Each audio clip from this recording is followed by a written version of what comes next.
producer is being a little needy today, and I thought I would reach out to you because maybe you're feeling a little bit lonely and needing a little bit of loving. I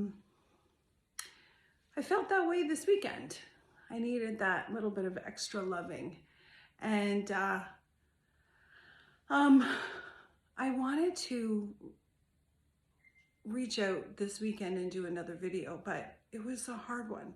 November is rough for me. November is an anniversary month. November is the last month.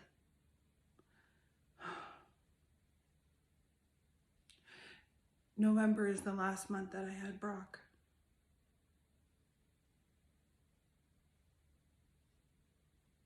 It all came falling apart in November. So, 3 years later, it still makes me sad and weepy, and that's okay. I'm moving forward.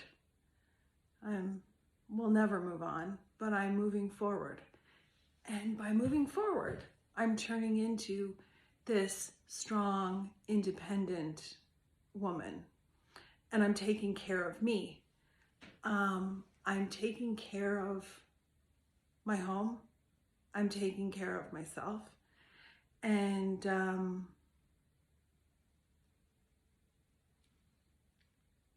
it's a big step.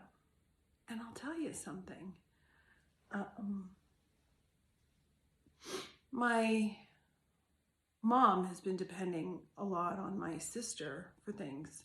And my sister has been busy with work and her kids and her husband and her family and her obligations. And my mom asked me to take her to a couple doctor's appointments. Now, my mom is fine. She's just, at that age, she's in her 80s. So she needs somebody to go with her. But she never wanted to bother me because she knew I already had my own stuff going on. So she sees my self-healing. So she feels a little bit more at ease asking me for help, which it didn't hit me until just yesterday, that by her asking me to drive an hour to just go and see her, to take her a doctor's appointment, she knows that I'm doing better with myself. And that makes me look at myself saying, you know what, Dana, you are doing a lot better. And for that, I'm feeling Brock's spirit around me less and less. And that kind of makes me sad. But I also know that he's pulling back a little bit in order for me to gain more independence. And I have to forgive myself for that. Isn't that something? I have to forgive myself for growing and moving forward. I didn't think I had to do it. I felt guilty. I felt guilty for moving forward and not needing him as much. Almost 3 years later. Almost 3 years from his death, I'm feeling guilty for starting to move forward. So I am going to forgive myself for allowing this to happen. Grief is a strange thing.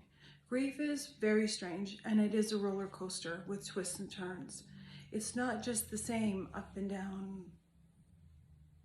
It's twists and turns, and at going almost 3 years later, there's still twists and turns that just take me on a loop that I don't expect. So, for my message to you is,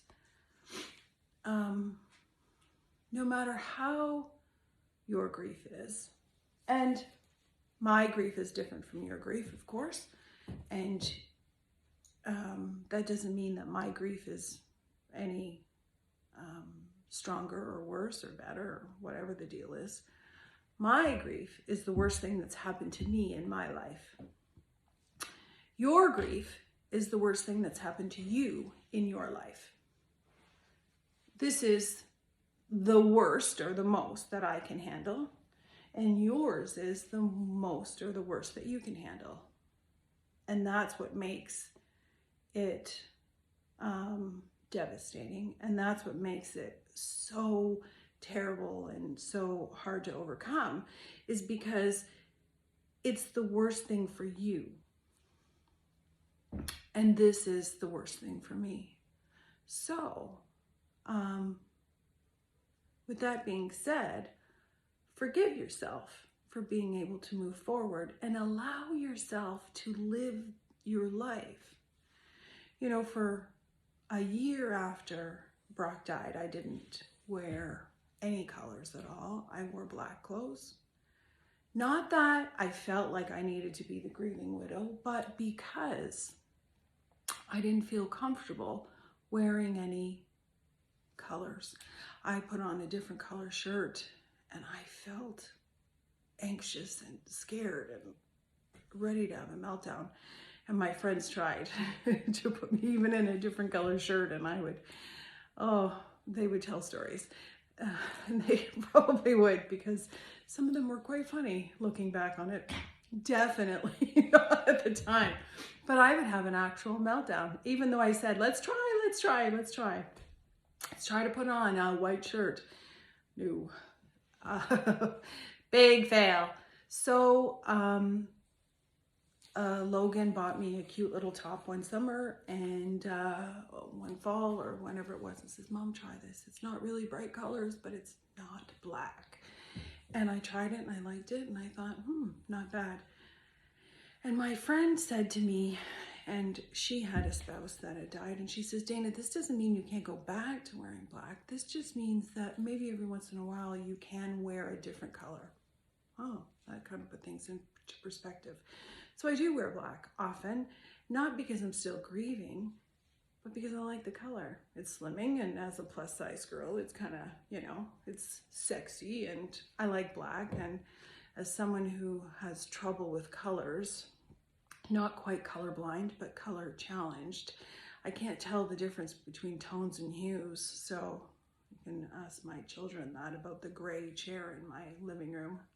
It's gray, not green.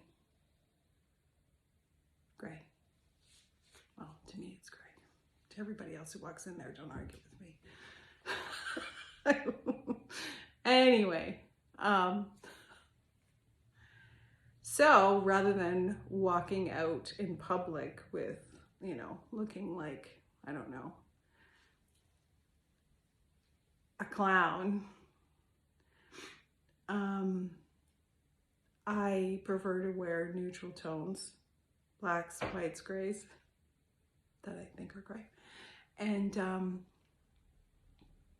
what we'll do is I go back to those colors and I feel safe.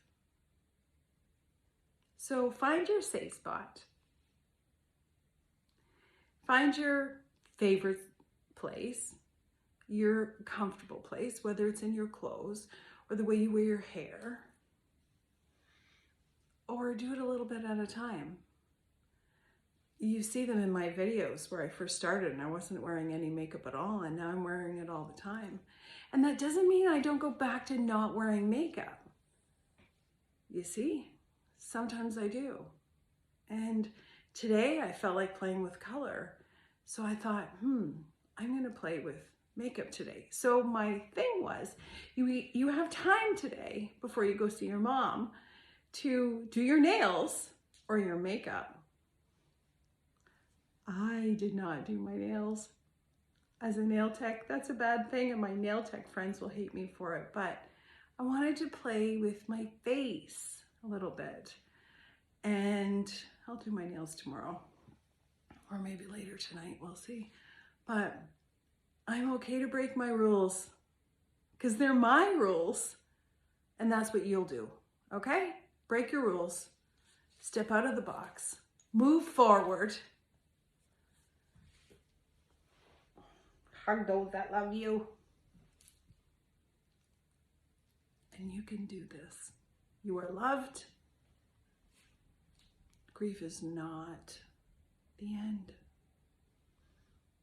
It's a stepping stone. It's part of your life. It's the shittiest part of your life. But it is. It's part of you. And it's the biggest thing that you'll ever go through. And you can get through this. You will move forward as I'm moving forward. So, you are loved. You're beautiful. You can make those steps. Stay positive. I love you. Until next time, until the next video, we will see you soon.